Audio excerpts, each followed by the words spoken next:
सबको प्रणाम करता हूँ, मंच को नमन करता हूँ। जैसा कि बता दिया है भाई साहब ने, हास्य व्यंग का कवि हूँ, टेंशन की कोई बात नहीं करूंगा। हाँ, नहीं करूंगा। वैसे दुनिया में सबसे आसान काम क्या है? दूसरे को टेंशन देना सबसे आसान काम है। मैडम, मैं नुस्खा बता देता हूं, आप आजमा के देख लेना, दूसरे को टेंशन देना कितना आसान है। आप सुबह सुबह सड़क पे निकलो, सामने से कोई आ रहा है, आप उसको नहीं जानते, वो आपको नहीं जानता, उसके पास जाओ, बोलो नमस्ते भाई साहब कैसे हैं, बोल के चले जाओ।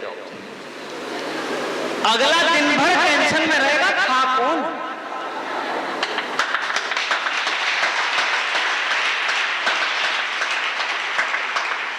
इतने से भी मन में भरे, अगले दिन फिर जाओ, बोलो नमस्ते भाई साहब कैसे हैं, भाभी जी कैसी हैं, बोलो। 3 दिन तक टेंशन में, और सबसे ज्यादा इस बात की है भाभी जी को कैसे जानता है। क्या इसलिए टेंशन देना बहुत आसान है, हंसाना बहुत मुश्किल है। और मैडम पिछले 2-3 साल ने जिस प्रकार से हमें टेंशन दी, पूरी मानव प्रजाति को टेंशन दी, बात इतने नहीं समझ में आ गई कि जिंदगी क्या है। 4 पंक्तियों में आपको बताता हूं, ये जो 2-3 साल गुजरे हैं टेंशन के, जिंदगी क्या है 4 पंक्तियों में आपको बताता हूं। फूल बनकर महक जाना जिंदगी है, फूल बनकर महक जाना जिंदगी है, गीत सुख के गुनगुनाना जिंदगी है, गम के बादल आएंगे और जाएंगे, गम भुलाकर मुस्कुराना जिंदगी है। जिंदाबाद, जिंदाबाद। और हम ये चाहते हैं कि आप इसी तरह से गम को भुलाए रखिए और मुस्कुराते रहिए। मैं एक बात कहता हूं, हम एक बहुत बड़े आफत काल से गुजरे, आपदा काल से गुजरे, बहुत सारी चीजें हमको सिखा दी उस आफत काल ने। लेकिन एक बात कहता हूं, आपकी तालियां इस बात पे मुहर लगाएंगी, मेरा ये मानना है कि पूरी दुनिया में तनाव से बड़ा कोई वायरस नहीं है और हंसी से बड़ी कोई वैक्सीन नहीं है। और आज हम आपको उसी वैक्सीन का बूस्टर डोज लगाने आए हैं। देखो भाई, ज्ञान की बात तो कर दी मैंने, इतनी थी मेरे पास, बताया भाई साहब ने। अच्छा, हम हास्य कवियों के साथ क्या होता है ना कि ट्रेजेडी बहुत होती है। ट्रेजेडी सबसे पहले ये होती है कि हमको कोई सीरियसली लेता नहीं। छोटे बच्चे भी आगे हमको निपटा जाते हैं। तो एक आगे बोला कवि हो, मैंने कहा हूं। बोला कविता लिखते हो, मैंने कहा हाँ। बोला आपके पिताजी लिखते थे क्या? मैंने कहा हाँ लिखते थे। बोला उनके पिताजी? मैंने कहा लिखते थे। बोला उनके? मैंने कहा लिखते तो थे, लेकिन तुम ये क्यों पूछ रहे हो? अब बच्चे ने जो जवाब दिया है सुन के मजा आ जाए तो आगे से पीछे तक के हाथ खुले। मैंने कहा लिखते तो थे, लेकिन तुम ये क्यों पूछ रहे हो? उसने कहा ये ऐसे पता लगाने की कोशिश कर रहा हूं, ये बेवकूफी की जड़ शुरू कहां से हुई है।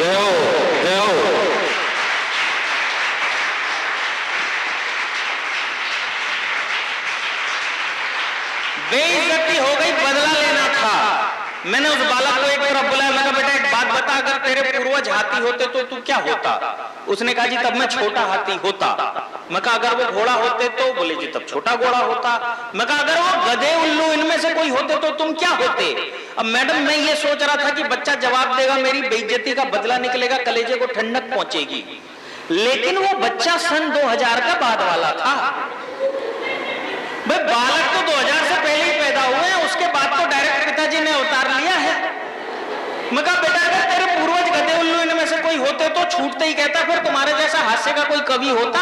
क्या बात, हम नहीं टिक सकते 21वीं सदी के बच्चों के सामने, हम नहीं टिक सकते। और बच्चों क्या है, क्योंकि इनका मैनेजमेंट बहुत तगड़ा होता है, बहुत तगड़ा मैनेजमेंट होता है। लोग तमाम किस्म की बातें कहते रहते हैं महिलाओं के बारे में, मैं पॉजिटिव बात कहता हूं जी, मैं नेगेटिव बात कभी नहीं कहता। आते ही सबसे पहले आपके पिछली दीवार पे कविता लगी हुई है, उस कविता की पहली लाइन है बेटियां शीतल हवाएं हैं। मेरे मन में आया तो क्या हम जून जुलाई की लू हैं? बहुत बढ़िया विनीत भाई। हाँ, अब मैं सच आपको बता रहा हूं, देखो हंसने हंसाने के लिए कहीं जाने की जरूरत नहीं पड़ती है। आप अपने आंख कान खोल के रखो, हंसी बिखरी पड़ी है। इसमें 6ठी 7वीं लाइन है बात जो दिल की कभी खुलकर नहीं कहती। असली संकट यही है भाई,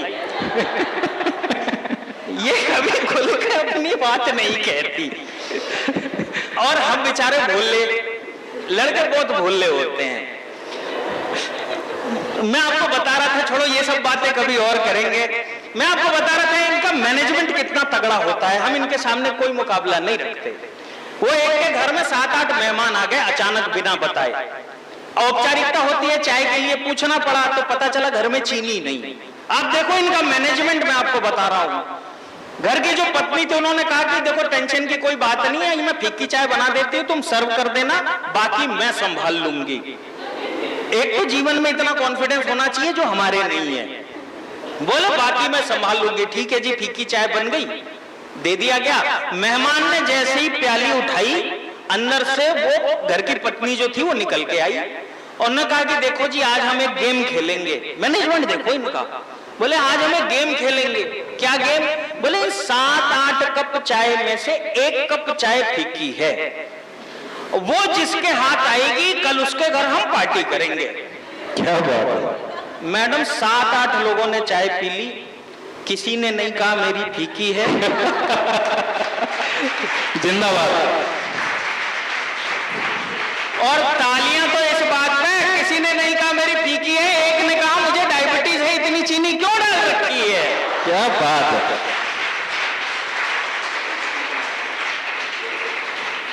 तो संकट होते हैं। आइए कुछ पंक्तियों से आपको जोड़ता हूं। ये मैं क्यों कर रहा हूं? ये हंसने हंसाने का दौर है, ये क्यों है? आज स्वतंत्रता दिवस है। स्वतंत्रता दिवस को सब देशभक्ति की बातें करते हैं, राष्ट्रवाद की बातें करते हैं, लेकिन मेरा यह मानना है, और आपकी तालियां इस बात पर मुहर लगाएंगे, मेरा यह मानना है भारत एक उत्सव धर्मी देश है। यहां हम हर चीज का उत्सव मनाते हैं। पर्व हो, त्योहार हो, घर में कोई खुशी हो, छोटी हो बड़ी हो, हम हर चीज का उत्सव मनाते हैं। और जब हम उत्सव मनाते हैं तो क्या होता है? हमारे मन में, हमारे हृदय में खुशी, प्रसन्नता का प्रस्फुटन होता है। और मैं यही चाहता हूं और मेरी कामना भी यही है कि चाहे स्वतंत्रता दिवस का दिन हो, गणतंत्र दिवस का दिन हो, कोई भी दिन हो, आप सबके चेहरे पे ऐसे ही मुस्कुराहट, ऐसे ही हंसी बिखरी रहे, खिलती रहे। यही हमारी कामना है और हमारा प्रयास भी यही है। बहुत खूब है। मैं कुछ पंक्तियों से आपको जोड़ता हूं साहब। स्वागत है। अच्छा, आजकल क्या है, सोशल मीडिया का जमाना है। सोशल मीडिया लोग खूब अपना देखते सुनते करते रहते हैं। मैं उतना नहीं कर पाता, मुझे पता नहीं है क्या करना होता है। पहले किया करता था, लेकिन मेरे साथ एक ट्रेजेडी हो गई। और ट्रेजेडी क्या हुई, 2 पंक्तियों में मैं बताता हूं और उसके बाद मैंने इसको अपने जीवन का संदेश बना लिया, सभी को सुनाता हूं मैं। चरणजीत भाई हैं, इनको मैं बता रहा था, एक दिन ये सोशल मीडिया पे ढूंढ रहे थे, चैटिंग कर रहे थे, तो मैंने इनको एक बात कही कि फेसबुक पर मत ढूंढिए गर्लफ्रेंड संभ्रांत। कारण मेरे साथ जो बीता, अगली पंक्ति में, फेसबुक पर मत ढूंढिए गर्लफ्रेंड संभ्रांत, चैट करोगे राधा से निकलेगा राधा कांत।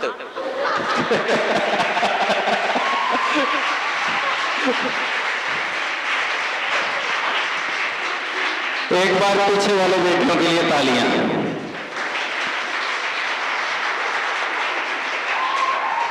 ये सच्चाई है, ये सच्चाई है और मतलब बिल्कुल हकीकत सच्चाई है। मैं खुद 15 दिन तक एक के साथ कटरीना कैफ बन के चैट कर रहा था। बाद में पता चला उधर भी सलमान खान ही है। तो ये सब चलता रहता है। लेकिन देखिए, अब बड़ा अद्भुत समय आ गया है। पश्चिम से हम बहुत ज्यादा प्रभावित होते जा रहे हैं। पश्चिम का एक त्योहार है, उस त्योहार को प्रेम चतुर्दशी कहते हैं। आपको पता है प्रेम चतुर्दशी? हाँ, बुरी चीजें सबको पता होती हैं। अंग्रेजी में इसको वैलेंटाइन डे भी बोला जाता है। सारे मनाते हैं, मैं नहीं मनाता। अच्छा, ऐसा नहीं है कि मनाना चाहता नहीं। भाई जिस चीज में सफलता न मिले वो रास्ता छोड़ देना चाहिए। एक बार कोशिश की थी कॉलेज में, क्या हुआ था पंक्तियों से जोड़ता हूं, आनंद के साथ सुनिएगा, जल्दी जल्दी मैं अपनी मूल कविता तक पहुंचने का प्रयास करता हूं। एक बार प्रयास किया था, क्या हुआ था कि कॉलेज में एक अति सुंदर बाला को देख प्रेम ने जी ले ली अंगड़ाई मेरे मन में। हर जगह वही दिखती थी मुझे रूप जैसे, बस गया था जी उसका मेरे नयन में जी।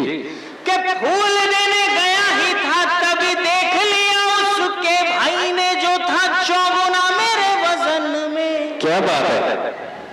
ऐसी सेवा की भाई ने के हृदय की प्रेम पीड़ा फैल चुकी है जी मेरे पूरे ही बदन में। जिंदाबाद।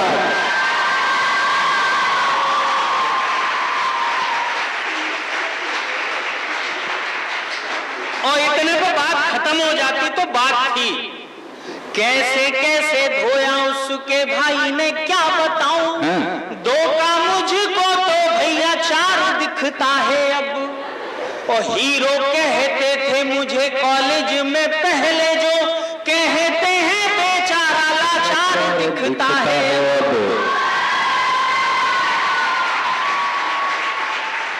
और इश्कबाजी छोड़ी तब से ये वैलेंटाइन डे, फालतू फिजूल और बेकार दिखता है अब। और सारी तालियां समेट लेना, क्योंकि अगली पंक्ति में मेरे आपके प्रति विचार प्रकट होने वाले हैं कि इश्कबाजी छोड़ी तब से ये वैलेंटाइन डे, फालतू फिजूल और बेकार दिखता है अब। और जब भी ब्यूटीफुल कोई लड़की है दिखती तो सीधे सीधे राखी का त्योहार।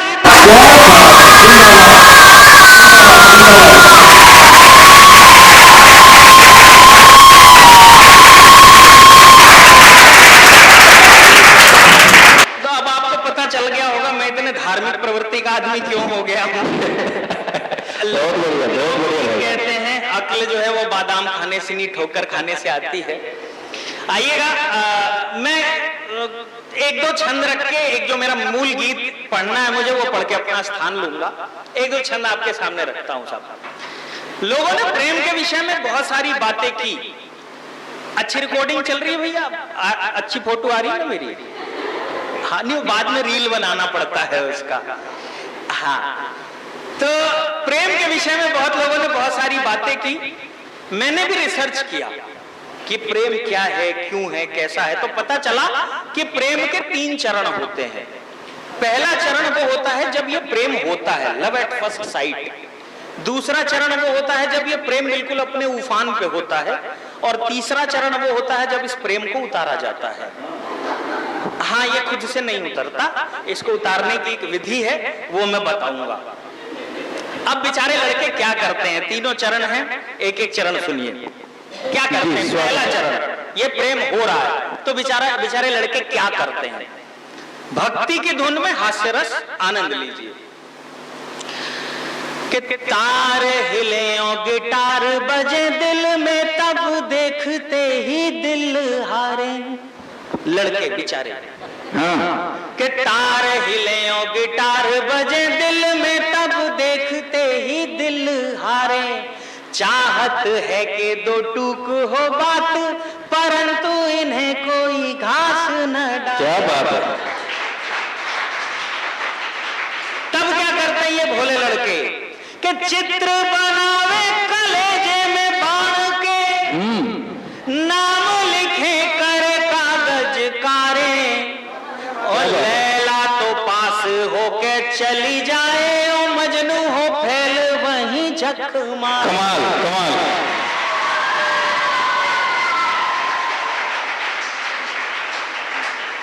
दूसरा चरण, ये प्रेम बिल्कुल अपने उफान पे है, तब बेचारे लड़के क्या करते हैं, भोले लड़के, कि लेके उधार फरार फिरे स्कूल से फूल लिए बन जोगी।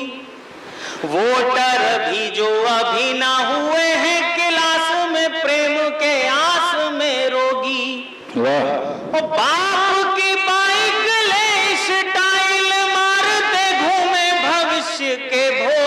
क्या बात है। और अगली पंक्ति, यहाँ जितने वरिष्ठ जन बैठे हैं, अगर उन्होंने कभी ऐसा किया हो, देखा हो अथवा सुना हो तो घनघोर तालियां बजाइएगा कि बाप की बाइक ले स्टाइल मारते घूमे भविष्य के भोगी, कॉलर खींच करे बंटवारा के वो तेरी होगी और वो मेरी होगी।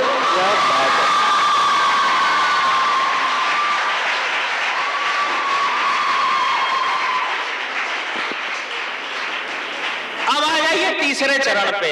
अब इसको उतारा जा रहा है, हालांकि बहुत कम है, लेकिन जितने भी पिताजी यहाँ बैठे हैं वो इस तीसरे चरण को ध्यान से सुने, ये उनके काम आने वाला चरण है। प्रेम को कैसे उतारा जाता है कि प्रेम का प्रेत जो माथ चढ़ेगा तो पीड़ित स्रोत का ध्यान धरेगा जी। प्यार दुलार नहीं उपचार है, दूजा इलाज ही काम करेगा कि मंतर से ना तो जंतर से ना तो टोने से टोटके से ये डरेगा। तो अगली पंक्ति में एक शब्द आएगा, वो उस शब्द को कहते हैं कंटाप। जिनको कंटाप का अर्थ नहीं पता है मैं उसको परिभाषित कर देता हूं।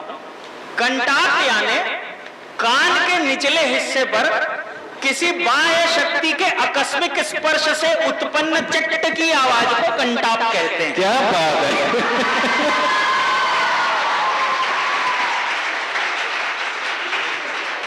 तब पढ़ता हूं कि प्रेम का प्रेत जो माथ चढ़ेगा तो पीड़ित स्रोत का ध्यान धरेगा, प्यार दुलार नहीं उपचार है, दूजा इलाज ही काम करेगा। मंतर से ना तो जंतर से ना तो टोने से टोटके से ये डरेगा। बाप से चाप पड़े कंटाप तो पूत से प्रेम का भूत झड़।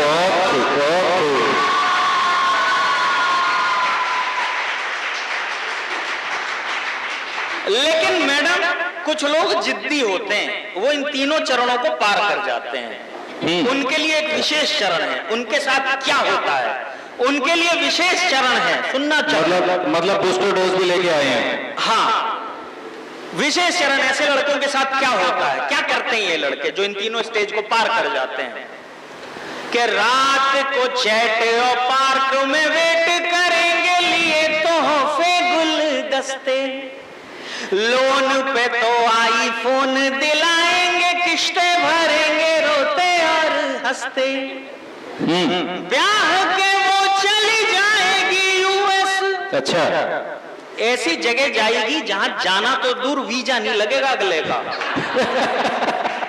ब्याह के वो चली जाएगी यूएस, देखते ही ये रहेंगे तरसते, और सालों के बाद मिलेगी तो बच्चों से बोलेगी मामा को बोलो ना जिंदाबाद।